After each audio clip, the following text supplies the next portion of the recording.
En 1849, la volonté de détruire la misère s'introduit au sein de l'Assemblée nationale.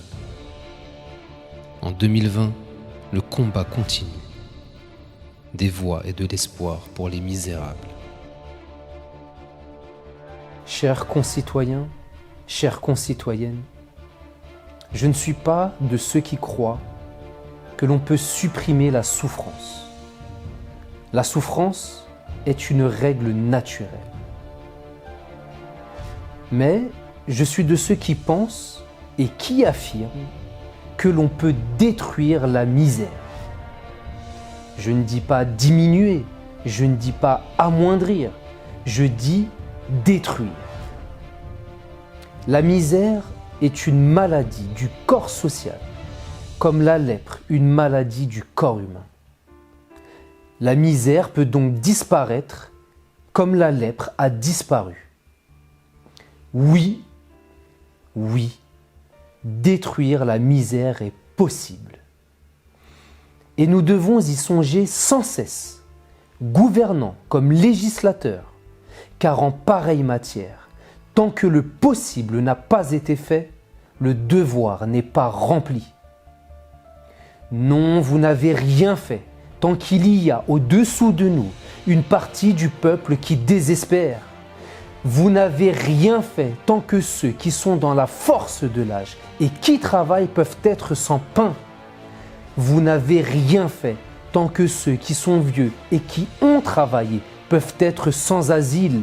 Vous n'avez rien fait tant qu'on meurt de faim dans nos villes. Vous n'avez rien fait, messieurs, dames. Aussi, messieurs, dames, je ne peux vous laisser affirmer que dans les temps de troubles comme ceux que nous vivons, la force est tout et que toute mesure sociale serait du socialisme déguisé.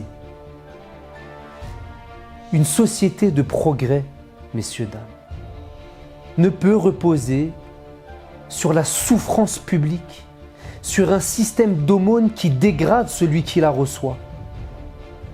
L'aumône doit être remplacée par l'assistance qui fortifie celui qui en bénéficie.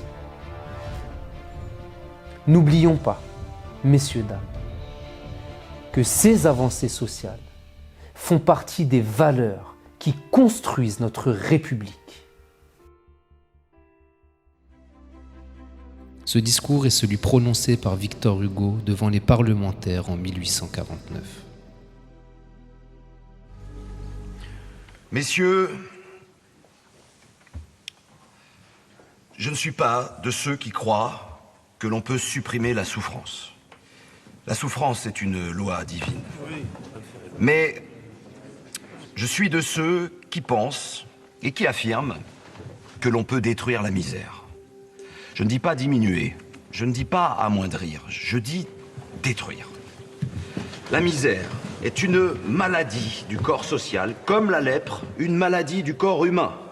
La misère peut donc disparaître comme la lèpre a disparu. Oui, détruire la misère est possible.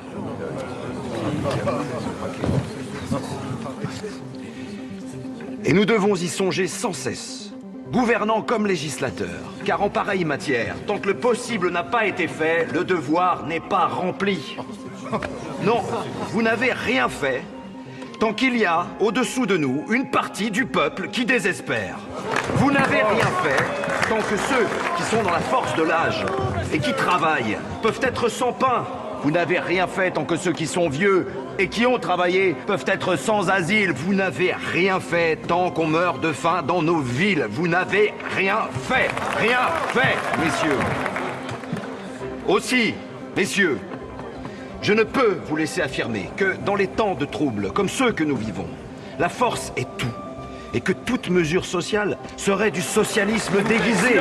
Une société de progrès, messieurs, ne peut reposer sur la souffrance publique, sur un système d'aumône qui dégrade celui qui la reçoit. Il faut remplacer l'aumône par l'assistance qui fortifie celui qui en bénéficie. N'oublions pas, messieurs, que Ces avancées sociales font partie du programme sur lequel a été élu le président de la République.